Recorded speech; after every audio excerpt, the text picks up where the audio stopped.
जय हिंद, वंदे मातरम। आज हम लोग शुरू क्या करेंगे? Vitamin C. क्या पढ़ेंगे?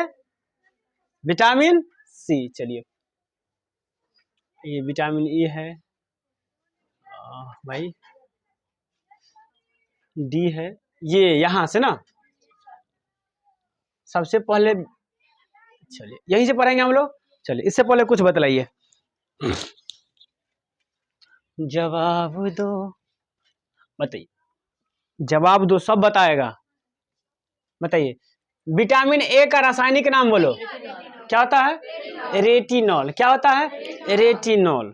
रेटिनॉल। आगे, विटामिन बी1 का रासायनिक नाम थायमीन। विटामिन बी1 का रासायनिक नाम, बी1 के कमी से बेरी बेरी, बी1 के कमी से बेरी बेरी, बी1 के कमी से बी2 बोलो। बी2 का रासायनिक नाम राइबो राइबो राइबोफ्लोविन। राइबोफ्लोविन। रोग का नाम बोलो। कैलोसिस ना। कैलोसिस में क्या होता है? ओठ फट जाता है किनारे पर। ओठ क्या होता है? किनारे पर फट जाता है। उसके बाद बताओ, विटामिन बी के कितने घटक होते हैं? 8 गो। कितने घटक? 8 गो। कितने घटक? कौन कौन नहीं होता है? तो कहेंगे 4 का 4, 4 दूनी 8, 4 का 4, 4 दूनी 8, 4 रहिए 10, 10 1। ये कंपोनेंट होता है या नहीं होता है? नहीं होता है ये कंपोनेंट। समझे बात को? चलिए, तो शेष कितने कंपोनेंट है? 8 कंपोनेंट। इसलिए विटामिन बी को क्या कहते हैं? B complex. क्या कहते हैं? B complex. चलो, तो विटामिन, अच्छा, विटामिन बी3 का रासायनिक नाम बोलो। बी3 का रासायनिक नाम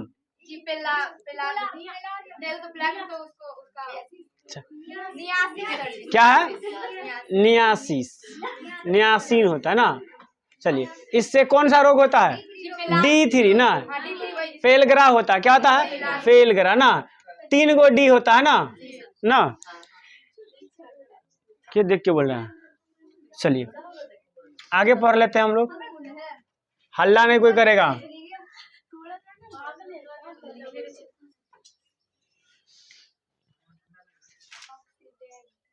चलिए,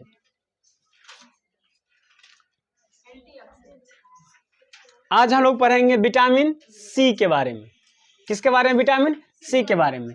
विटामिन सी को हम लोग कहते हैं माइक्रोन्यूट्रिएंट। क्या कहते हैं? मैक्रोन्यूट्रिएंट। देखिए, एक होता है माइक्रोन्यूट्रिएंट, एक क्या होता है? माइक्रोन्यूट्रिएंट। टी छूटा हुआ है इसमें। माइक्रोन्यूट्रिएंट। और एक होता है मैक्रो। एक क्या होता है? मैक्रो। अब दोनों में बता देते हैं। जिस पोषक तत्व को आप अल्प मात्रा में लेते हैं उसे कहते हैं माइक्रो। क्या कहते हैं उसे? माइक्रो।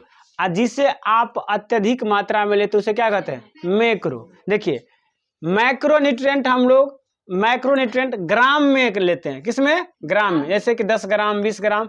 लेकिन जो माइक्रोन्यूट्रिएंट होता है उसे हम लोग मिलीग्राम में लेते हैं। किसमें? तो इसको लेते हैं mg में, इसको ग्रहण करते हैं gm में। इसको mg में, इसको gm में। और आपको बताए थे कल कि विटामिन सी जो है ये जल में घुलनशील विटामिन है। ये जल में घुलनशील विटामिन है, जिसके कारण ये हमारे शरीर में संचित नहीं रह पाता है। और ये हमारे शरीर में संचित नहीं रह पाता है, यानी विटामिन सी का निष्कर्षण हमारे शरीर से होता रहता है। इसलिए विटामिन सी की हमें बहुत ज्यादा जरूरत होती है ना। तो इसलिए इसे हम लोग ग्राम में ग्रहण करते हैं। किसमें? ग्राम में। अब इसके केमिकल नेम की बात करेंगे तो इसका केमिकल नेम होता है एस्कॉर्बिक एसिड। क्या होता है? Ascorbic acid. क्या होता है? Ascorbic acid. और विटामिन सी जो है यह एक बहुल पोषक तत्व है। बहुल पोषक तत्व मतलब ये मैक्रो है। माइक्रो नहीं, क्या है? मैक्रो है ना। अब अगर विटामिन सी की काम देखें तो देखिए, विटामिन सी का अगर काम देखेंगे यानी फंक्शन ऑफ विटामिन सी, तो कहेंगे यह प्रतिरोधक क्षमता प्रदान करता है। ये क्या करता है? प्रतिरोधक क्षमता प्रदान करता है। विटामिन सी क्या करता है? प्रतिरोधक क्षमता प्रदान करता है। अब प्रतिरोधक क्षमता का मतलब क्या होता है? हमारे शरीर में रोग से लड़ने की जो क्षमता होती है उसे क्या कहते हैं? प्रतिरोधक क्षमता। इसके अलावा ये एंटीऑक्सीडेंट की तरह, किसके तरह? एंटीऑक्सीडेंट की तरह, प्रतिऑक्सीकारक ऑक्सीकारक, प्रति ऑक्सीकारक की तरह काम करता है। अब कहेंगे ये प्रति ऑक्सीकारक क्या होता है? प्रति ऑक्सीकारक का काम मतलब होता है कि जो ऑक्सीजन को कार्बन डाइऑक्साइड में बदलता है। किस बदलता है? ऑक्सीजन को कार्बन डाइऑक्साइड में। तो कहेंगे ये तो खतरनाक हो गया। खतरनाक नहीं हुआ। अभी जो पॉल्यूशन जो बढ़ रहा है, जैसे कि बहुत आदमियों को देखिएगा घर में सिगरेट पीता है, वाहन पर खड़ा होकर सिगरेट पीता है, धुआं उड़ाता है। अपने आप को जब आप सिगरेट पीजिएगा तो आपको अपने आप को लगेगा कि वाह हमरा संग तो स्मार खान को भी नहीं ऐसे सिगरेट पीगा ऐसे। भाई तुमको क्या पता है? हम मतलब तुमको नहीं पता है? अरे मोदी जी से बात कैसे कर, ऐसे बात कर। कल भाई मोदी जी से बात की थी, अब वो हमको कह रहा था प्रणाम सर। हम कह ठीक है मोदी जी बताइए। कहा कि कल मीटिंग है, आ जाना। हाँ भाई। भाई जिस सिगरेट की धुआं से तुम तिस्मार खान बन रहा है ना, उस सिगरेट की धुआं तुम्हारे फेफड़ा को इतना हानिकारक पहुंचाता है, इतना हानिकारक पहुंचाता है कि मत सोचो। सिगरेट से, वातावरणीय पॉल्यूशन से, या आप समोसे लिट्टी खाते हैं तो वो जो हलवाई साहब होते हैं वो अपने तेल को प्रतिदिन नहीं बदलते हैं। अब एक पुआ तेल बच गया तो उसी में एक्स्ट्रा तेल मिला देंगे और अगला दिन समोसा छान देंगे। इससे क्या होता है? हमारे शरीर के अंग में एक्स्ट्रा या फ्री ऑक्सीजन मिलता है। क्या मिलता है? Free oxygen. ये फ्री ऑक्सीजन इतना हानिकारक होता है कि ये जिस अंग पे प्रभावी होता है ना, उस अंग को हमेशा हमेशा के लिए डैमेज कर देता है। आप कड़वा तेल को पका लीजिए, पका करके उसको और एक दिन मूड़ी में लीजिए, आपको चाइना जाने की कोई ज़रूरत नहीं है। आप इंडिया में रहते हुए भी चाइनीज बन जाइएगा। पूरा केस एकदम उज्जर उज्जर हो जाएगा ना। अगर आप लड़के हैं और कुमारे हैं तो ये मत सोचिएगा कि आपकी शादी भी होने वाला है क्योंकि तब आप बूढ़े हो जाइएगा तो बुढ़वा आदमी से कौन शादी करेगा? समझे? तो ये किसका काम होता है? एंटीऑक्सीडेंट का। इसके अलावा शांत रहो, एंटीऑक्सीडेंट का काम होता है। देखिए इसके अलावा वो जो फ्री ऑक्सीजन जो होता है, मुक्त ऑक्सीजन जो होता है, उससे बाझपन की बीमारी हो सकता है। अगर आपके त्वचा पर ऊपर गया तो आपको झुर्रिया नामक बीमारी कर दे। क्या कर देगा? झुर्रिया। झुर्रिया नामक बीमारी में क्या होता है कि त्वचा जो होगा ना वो मुड़ जाएगा, बुढ़वा सन के त्वचा हो जाएगा ना, उसको झुर्रिया कहते हैं। क्या कहते हैं? झुर्रिया। तो विटामिन सी का काम क्या होता है कि आपके शरीर में, आप जो समोसा खाते हैं, सिगरेट पीते हैं, तब कहते हैं फिर भी हम तिस्मार खान हैं। आप भोजन करते हैं उसमें आपके भोजन में विटामिन सी की मात्रा है, इसलिए वो बचा रहा है। जिस दिन आपके फेफड़ा में या आपके किसी शरीर में विटामिन यानी फ्री ऑक्सीजन ज़्यादा हो गया तो उस दिन आप राम राम सत्य हो जाइएगा। माँ बाप, आपके भाई बहन सिर्फ रो के रह जाएंगे, आपको बचाएंगे नहीं। और आप मरिएगा भी नहीं, सिर्फ तड़पिएगा और तब कहिएगा हे परमात्मा हमारा लौ चला, हे परमात्मा लौ चला। तो परमात्मा पर से कहेंगे कई दिन आरो रह, एक आध गो सिगरेट आरो पी, मजा आवे चलो ना रोड पर। भाई तुम्हें क्या पता, हमको विधायक जी कॉल किए थे, चिंता है कुत्तों ने। समझे? कहा है उन्हें बोलता रहता, सिगरेट का धुआं बोलता है। तो सावधान रहे ना। तो देखिए, तो आप जो सिगरेट पीते हैं या समोसा खाते हैं तो उसको खामियाजा किसको भुगतना पड़ता है? विटामिन सी को। तो कहता है ये क्या करता है? पहली बात, ये रोग निरोधक क्षमता का प्रदान करता है। दूसरी बात, ये ऑक्सीडेंट की तरह, एंटीऑक्सीडेंट की तरह कार्य करता है, यानी प्रति ऑक्सीकारक। हमारे शरीर में जो एक्स्ट्रा ऑक्सीजन रहता है उसको वो क्या करता है? अवकृत कर देता है ना। इसके अलावा इसका तीसरा काम होता है, हमारे त्वचा जो है वो किससे बना होता है? कोलेजन नामक प्रोटीन से बना होता है। आपको पता होगा, पिछले वीडियो में भी हमने बतलाया था। हमारा जो त्वचा होता है ये कोलेजन नामक प्रोटीन से बना होता है। और ये प्रोटीन कौन बनाता है? तो विटामिन सी। कोलेजन नामक प्रोटीन कौन बनाता है? विटामिन सी जो है वो कोलेजन नामक प्रोटीन को बनाने में मदद करता है। और जिसके कारण क्या होता है, अगर आपके शरीर पर घाव हो गया ना तो वो किससे भरेगा? त्वचा उस पर होगा तब ना भरेगा। तो वो क्या करता है? कोलेजन नामक प्रोटीन बनाता है, जिसके कारण आपका घाव भर जाता है। यानी कह सकते हैं कि ये घाव को भरने में सहायता करता है। ये घाव को भरने में क्या करता है? सहायता करता है। दूसरी बात, ये हमारे मसूर को, दांत के नीचे जो होता है उसे क्या करता है? मसूर। ये हमारे मसूर को क्या करता है? नियंत्रित करता है। अगर आपके शरीर में विटामिन सी की कमी हो जाएगी तो आपके मसूर जो है वहां से क्या निकलने लगेगा? ब्लड निकलेगा। क्या निकलेगा? ब्लड निकलेगा। इसके बाद क्या होता है, इसका एक काम, सबसे इंपॉर्टेंट काम क्या होता है कि यह रक्त में लोहे का अवशोषण में सहायता करता है। अगर आपके शरीर में, मतलब आपके शरीर में अगर विटामिन सी की कमी हो गई ना तो आपको अरक्तता भी हो सकता है। अरक्तता क्यों हो जाएगा? क्योंकि आपके रक्त में आयरन की कमी हो जाएगी। किसकी कमी हो जाएगी? आयरन की कमी हो जाएगी। इसलिए विटामिन सी बहुत जरूरी है। आप कहिएगा इससे रोग कौन होता है? तो रोग देखिए, इससे रोग होता है स्कर्वी। रोग क्या होता है? स्कर्वी। बहुत इंपॉर्टेंट है। आज तक कोई ऐसा बोर्ड नहीं है, कॉम्पिटिटिव बोर्ड हो चाहे बिहार बोर्ड हो, कोई बोर्ड हो, जो एक ना एक बार विटामिन सी से कौन रोग होता है नहीं पूछा हो। रेलवे, एसएससी, यूपीएससी, बीपीएससी, फन्ना ढिमका सब कुछ, विटामिन सी की कमी से कौन सा रोग होता है, सब एक ना एक बार पूछे हुआ है। चाहे वो बिहार बोर्ड भी क्यों ना हो, पूछे हुआ है। विटामिन सी के कमी से कौन सा रोग होता है और विटामिन सी का रासायनिक नाम क्या है? अस्कर्बिक एसिड, अस्कर्बिक एसिड और अस्कर्वी रोग। अब देखिए, अब स्कर्वी रोग के लक्षण क्या है? तो सबसे पहला लक्षण है कि क्या हो जाएगा स्कर्वी रोग में? आपके मसूर में सूजन आ जाएगा, यानी आपका मसूर वो फूल जाएगा। क्या हो जाएगा? मसूर फूल जाएगा तथा खून आने लगेगा आपके मसूर से। बहुत आदमी को देखेगा कि इन्हें करेगा कि पूरा हाथ में खून लग जाता है, उसको स्कर्वी रोग हो गया। क्या हो गया है? स्कर्वी रोग हो गया। दूसरा लक्षण है अल्सर रोग होना। अल्सर रोग का मतलब होता है आपके पेट के आंत में घाव हो जाएगा। पेट में घाव हो जाएगा ना, आप डॉक्टर साहब उसको क्या करेंगे? दवा देंगे, आपको ना भोजन पचेगा ना कुछ पचेगा, तो उसको अल्सर कहते हैं। क्या कहते हैं? अल्सर। और विटामिन सी की कमी से क्या हो सकता है? तो विटामिन सी की कमी से एनीमिया नामक रोग हो जाएगा, यानी अरक्तता होगा। क्या हो जाएगा? अरक्तता। कारण क्यों होगा अरक्तता? क्योंकि आपके जो ब्लड है उस ब्लड में आयरन की कमी हो जाएगी, जिसके कारण आपके शरीर में रक्त की कमी हो जाएगी ना, अरक्तता इसे कहते हैं। क्या कहते हैं? अरक्तता। समझ रहे बात को? अब कहेंगे ये मिलेगा कहाँ से? तो ये सिगरेट से नहीं मिलता है। कहाँ से मिलता है? ये खट्टे पदार्थ से। कहाँ से मिलता है? खट्टे पदार्थ से। लेकिन आप प्रतिदिन खट्टे पदार्थ भी आपको नहीं खाना चाहिए ना। अब खट्टा पदार्थ में, अब खट्टा पदार्थ की मतलब नहीं है कि सब दिन अचारे खाते रहो। क्या खट्टा पदार्थ मतलब क्या? जैसे कि अमला हो गया, नारंगी हो गया, इमली हो गया और हरी मिर्च। हरी मिर्च में भी विटामिन सी पाया जाता है।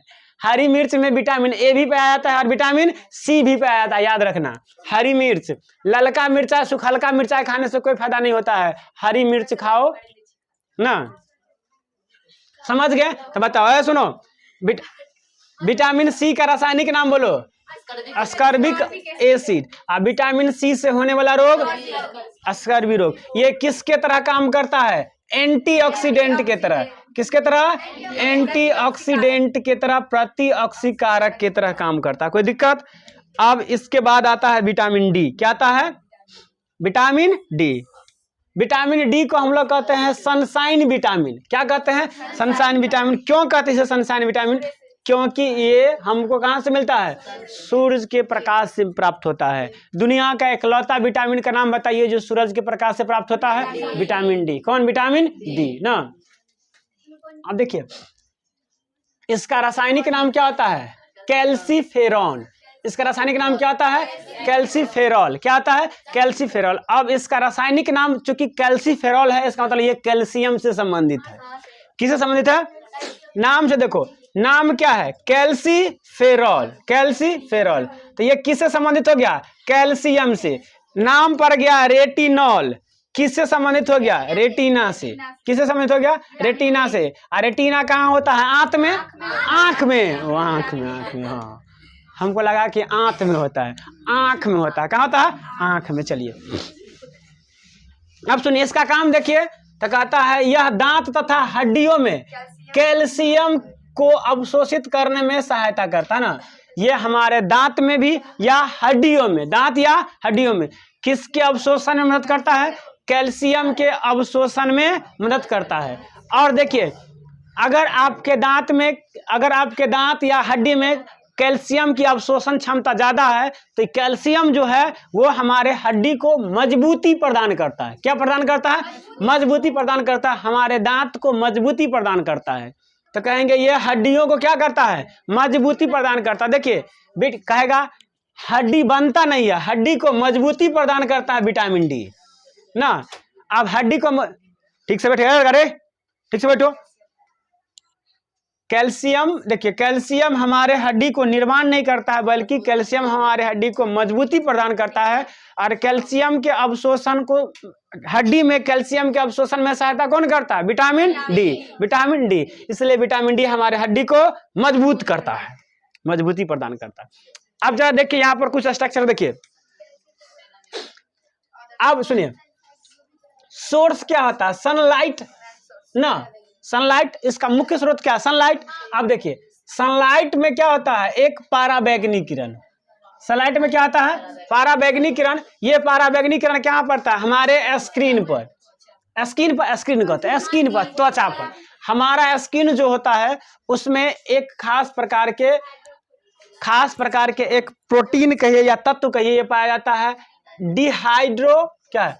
कोलेस्ट्रॉल पाया जाता है हमारे त्वचा में। हमारे त्वचा के निचली भाग में ये डिहाइड्रो कोलेस्ट्रॉल पाया जाता है। और ये जो हमारे त्वचा के निचले भाग में जो पाया जाता है डिहाइड्रो कोलेस्ट्रॉल, पराबैंगनी किरण इसको क्या करता है? इसको बदल देता है किसमें? कैल्सिट्राइऑल में। कैल्सिट्राइऑल में। अब देखिए कैल्सिट्राइऑल जो होता है यह इनएक्टिव फॉर्म है विटामिन डी का, निष्क्रिय रूप है। विटामिन डी का कौन रूप है? निष्क्रिय रूप है। इसे D3 भी कहते हैं। इसे क्या कहते हैं? D3। अब ये जब ये जो है डिहाइड्रो कोलेस्ट्रॉल जो है ये पराबैंगनी की उपस्थिति में किससे बदल जाता है? कैल्सिट्रियोल में। कैल्सिट्रियोल में। और इसके बाद ये बदल करके कहाँ चला जाता है? लीवर या किडनी में। लीवर या किडनी में। और जब ये लीवर या किडनी में जाता है तो वहां ये इनएक्टिव था, वहां जाकर ये एक्टिव हो जाता है विटामिन डी। तो इसलिए पूछ देगा, बताइए हमारे शरीर में विटामिन डी कहाँ बनता है? किडनी या लीवर में? किडनी या सूरज के प्रकाश में विटामिन डी नहीं होता है। लोग कहता होता है, देखो सूरज के प्रकाश में क्या होता है? पाराबैंगनी। पाराबैंगनी किरण कहाँ पड़ता है? त्वचा पर, स्किन पर। स्किन कहते हैं। स्किन के निचले भाग में क्या पाया जाता है? Dehydro cholesterol. और ये पाराबैंगनी किरण डिहाइड्रो कोलेस्ट्रॉल से अभिक्रिया करके क्या बनाता है? कैल्सिट्राइऑल। और कैल्सिट्राइऑल क्या है? इनएक्टिव फॉर्म है विटामिन डी का। इनएक्टिव फॉर्म है विटामिन डी का, यानी विटामिन डी का यह निष्क्रिय रूप है। विटामिन डी का यह निष्क्रिय रूप है। ये निष्क्रिय रूप कहाँ जाता है? लीवर या किडनी में। वहां जाकर किससे बदलता है? विटामिन डी में। तो कोई कहता है बताओ सूरज के प्रकाश से विटामिन डी पाया जाता है? नहीं पाया जाता है। विटामिन डी बनता है लेकिन किसके मदद से? पराबैंगनी किरण की मदद से, समझे। अब वही पराबैंगनी किरण जब ज्यादा आएगा तो कैंसर नामक रोग उत्पन्न कर देगा। चलिए अब इसके अलावा मान कर चलिए हम लोग तो बड़ी धन्यवान व्यक्ति है भाई साहब, हम लोग तो सूरज के प्रकाश प्राप्त करते हैं, लेकिन उस इंसान को क्या होगा जो भर दिन भर रात घरे में रहता है? विटामिन डी तो उसको नहीं मिला, उसको भी मिला। उसके लिए सूरज के अलावा कुछ अन्य स्रोत भी है, जैसे कि जो आप अनाज खाते हैं उसमें भी विटामिन डी रहता है। आप अंडा खाते हैं, फिश खाते हैं, लीवर ना, उसके बाद सोयाबीन खाते हैं, इस सब में भी क्या पाया जाता है? Vitamin D. इसके अलावा डेयरी प्रोडक्ट, किसमें? डेयरी प्रोडक्ट में। अब बताइए ऐसा विटामिन का नाम बताइए जिसमें वह कौन सा विटामिन है जो दूध में नहीं पाया जाता है? हाँ, वह कौन सा विटामिन है जो दूध में नहीं पाया जाता है? बताओ। सब पाया था? विटामिन सी नहीं पाया जाता है। क्या नहीं पाया जाता है? Vitamin C. दूध में कौन सा विटामिन नहीं पाया जाता है? सी केवल खट्टा पदार्थ में, सी केवल खट्टा पदार्थ। दुग्ध उत्पाद में विटामिन सी नहीं पाया जाता है, समझे। अब चलिए, अब डी की कमी से रोग कौन होगा? तो अगर कोई बच्चा है, बच्चा में जो रोग होता है वो होता है रिकेट्स। रिकेट्स नामक रोग होता है। रिकेट्स को हिंदी में कहते हैं सूखा रोग, सुखौनी धर लेगा। इसमें क्या होगा? धिया पुता के जो नी है, घुटना है, वो टेढ़ हो जाएगा, ना हो जाएगा, धनुष का करके ना चलेगा ना, इसको कहते हैं रिकेट्स। क्या कहते हैं? रिकेट्स। अगर आप बूढ़े हैं, अगर आप क्या है मतलब वयस्क हैं, बूढ़ा नहीं वयस्क हो, अगर आप वयस्क है तो आप में 2 प्रकार का बीमारी हो सकता है। विटामिन डी की कमी से एडल्ट में 2 प्रकार की बीमारी होता है। एक होता है ऑस्टियोपोरोसिस, ऑस्टियोप्रोसिस। ऑस्टियोप्रोसिस दो शब्दों से बना है, एक है ऑस्टियो और प्रोसिस। ऑस्टियो मतलब होता है बोन्स, और प्रोसिस जो है वो पोरस नामक शब्द हुआ। बोन्स मतलब क्या होता है हड्डी, और पोरस मतलब क्या होता है छिद्र। यानी इस रोग में क्या होता है, आपके हड्डी में छिद्र हो जाएगा, यानी आपका हड्डी खोखला हो जाएगा। अब खोखला होगा, टूटने का डर ज्यादा रहेगा ना। आगे देखिए, दूसरा रोग क्या होता है, तो दूसरा होता है ऑस्टियोमलेशिया। मलेशिया मतलब होता है बेंड ना। तो इसमें क्या होता है, आपका हड्डी क्या हो जाएगा, मुड़ जाएगा, ना हो जाएगा। बहुत आदमी का हाथ देखेगा ऊपर में हुए रहते हैं ना हमारा हाथ ठीक ठाक है, ठीक है ना। हम चलिए, हम इंडियन आर्मी में जा सकते थे, हाइट कम है। चलिए, तो इसको कहते हैं बेंडिंग ऑफ बैक बोन ना। रीढ़ की हड्डी का टेढ़ा होना, बहुत आदमी एना रहेगा ना, ये आगे और पीछे। तो मतलब इसमें क्या होता है, रीढ़ की हड्डी झुक जाता है, इसमें क्या होता है, हड्डी में छिद्र होता है।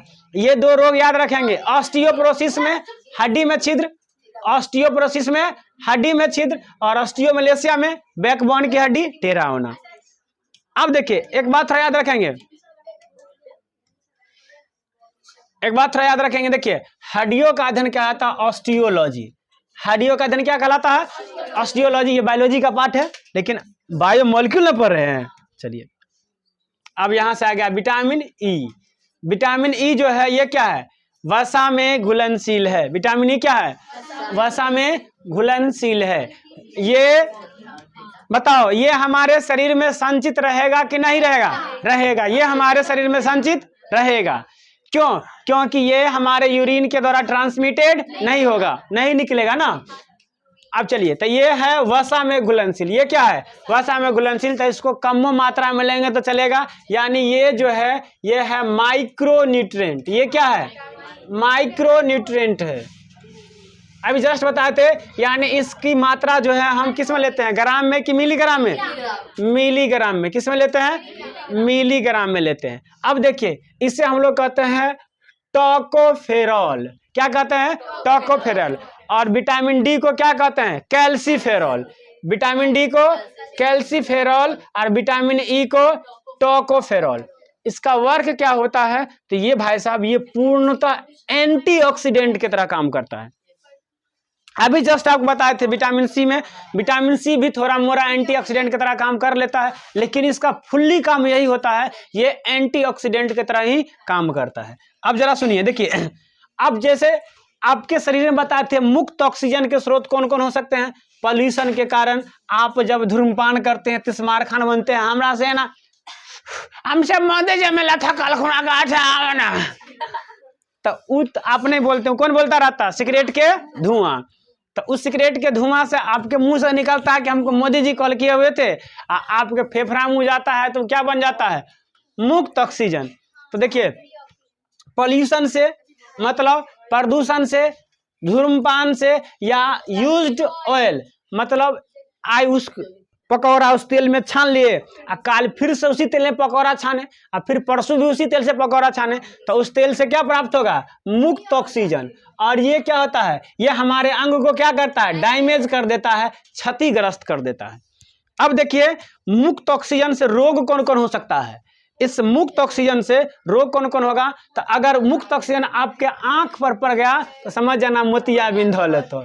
तो बुढ़वा सने कहता, बुआ रे मोतियाबिंद धैले हो। तो सिगरेट पीने वाला मोतियाबिंद के लिए तैयार रहना, कहबे कर तो मोतियाबिंद धैले है ना। तो जो सिगरेट पीता है मोतियाबिंद के लिए तैयार रहे। दूसरा, आपके हृदय का दौरा, हार्ट अटैक भी हो सकता है, समझे। तीसरी बात, लैंगिक रोग, आपको बाझपन भी हो सकता है ना। क्या हो सकता है, बाझपन। और अगर त्वचा है, अभी कोई जरूरत नहीं कि बाझपन केवल लड़की में नहीं होता है, ये गलत बात है। हमारे समाज की कुप्रथा है कि लोग सिर्फ महिलाओं को ही दोष ठहराता है कि बजनियां हैं। अक्सर मतलब अगर 50% अगर बांझ अगर महिला होती है तो 50% बांझ पुरुष भी होता है, क्योंकि आप बायो के स्टूडेंट हैं, आपको सब कुछ पता रहना चाहिए। इसीलिए अगर किसी को संतान की उत्पत्ति नहीं होता तो इसका मतलब ये नहीं कि उनकी पत्नी बजनिया है, वो बजनवा है, ये भी हो सकता है। समझे? तब देखिए लैंगिक रोग में क्या हो सकता है, बांझपन हो सकता है। क्या हो सकता है, बांझपन। और त्वचा में क्या हो जाएगा, झुर्रिया। क्या हो जाएगा, झुर्रिया। समझे? अंगद को खुशी मिल रहा है कि सर जी हमारी बड़ाई कर रहे हैं। चलिए अब देखिए ये टेकोफेरॉल क्या है, तो देखिए the component which deactive the free oxygen is vitamin E और टेकोफेरॉल। कहता है कि जो यौगिक फ्री ऑक्सीजन को निष्क्रिय कर देता है, मुक्त ऑक्सीजन क्या कर देता है, निष्क्रिय कर देता है, उसे विटामिन ई कहते हैं या टेकोफेरॉल कहते हैं। विटामिन ई कहते हैं या टेकोफेरॉल कहते हैं। देखिए अब आपको अगर झुर्रिया हो गया, आपका फेस केना दून हो गया बुढ़वा की तरह, तो आप क्या लगाते हैं, क्रीम। क्या लगाते हैं, क्रीम। लड़की सब क्रीम लगाती है, उसमें कंपोनेंट देख लेना, उसमें लिखा रहता है विटामिन ई युक्त क्रीम। लिखा रहता है विटामिन ई युक्त क्रीम। उसका काम क्या होता है कि आपके त्वचा में जो ऑक्सीडेंट है, आपके त्वचा में जो फ्री ऑक्सीजन है, आपके त्वचा में जो फ्री ऑक्सीजन है वो उसको क्या करता है, निष्क्रिय कर देता है, जिसके कारण आपके त्वचा पर शाइनिंग आता है। क्या आता है, आपके त्वचा पर शाइनिंग आता है। इसलिए विटामिन ई को सौंदर्य का विटामिन कहते हैं। क्या कहते हैं, सौंदर्य का विटामिन कहते हैं। अगर कोई आदमी को संतान की उत्पत्ति नहीं हो रहा है, वो डॉक्टर साहब के पास जाएंगे तो डॉक्टर साहब जो टेबलेट देंगे या कुछ देंगे उस पर लिखल रहेगा विटामिन ई, कंपोनेंट में विटामिन ई लिखल रहेगा। तब देखो तो विटामिन ई को क्या कहते हैं, जनन विटामिन। क्या कहते हैं, जनन विटामिन। तो सौंदर्य का विटामिन या जनन विटामिन किसे कहते हैं, विटामिन ई को। किसे कहते हैं, विटामिन ई को। अब आपको विटामिन ई मिलेगा कहाँ कहाँ से ये बता देते हैं। सिगरेट पीने से नहीं मिलेगा, सब्जी के बीज के तेल से मिलेगा, हरी पत्तीदार सब्जी खाओ उससे मिलेगा, ड्राई फ्रूट छोहर्रा मुनक्का सब खाओ उससे मिलेगा ना। उसके बाद अंकुरित चना से, किससे, अंकुरित चना से। इसके अलावा अंडा से और मछली के लीवर से। ये स्रोत है विटामिन ई के। ये स्रोत किसके हैं, विटामिन ई के। आगे चलते हैं, आगे क्या आ गया, विटामिन के।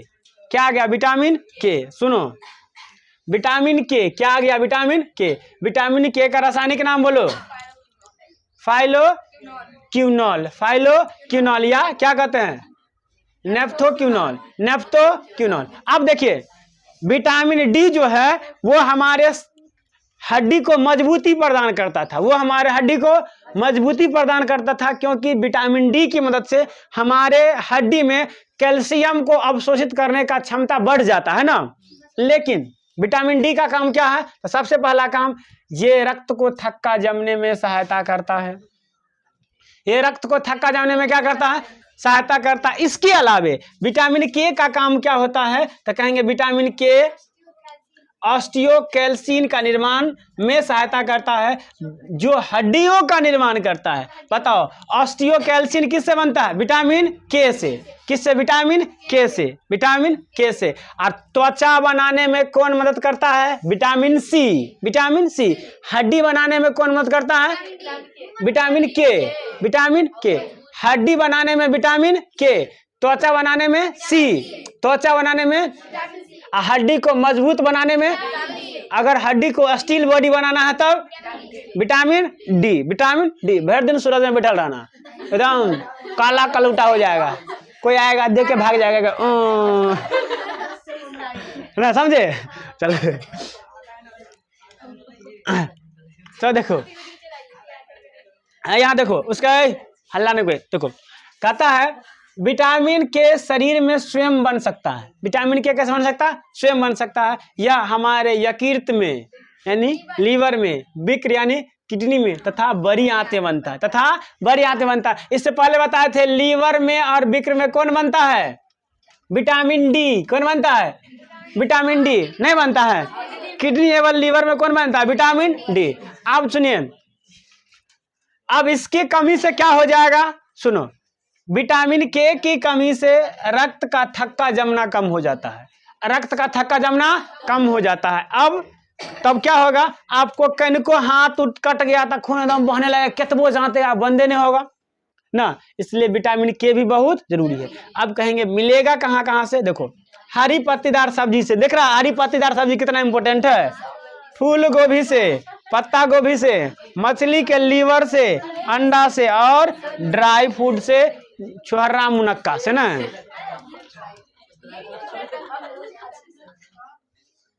डेयरी प्रोडक्ट है, सही था। चलिए ये हो गया विटामिन खत्म, the end. Thank you all of you, मिलते हैं हम लोग कल। तो दोस्तों कैसा लगा आपको हमारा ये वीडियो, कमेंट करके बतलाइएगा। अगर अच्छा लगा है तो एक लाइक कीजिए, साथ ही साथ यदि आप हमारे चैनल पर नए हैं तो इसे सब्सक्राइब करके बेल आइकन को भी दबा दीजिए। मिलते हैं कभी नेक्स्ट वीडियो के साथ। जय हिंद, जय भारत।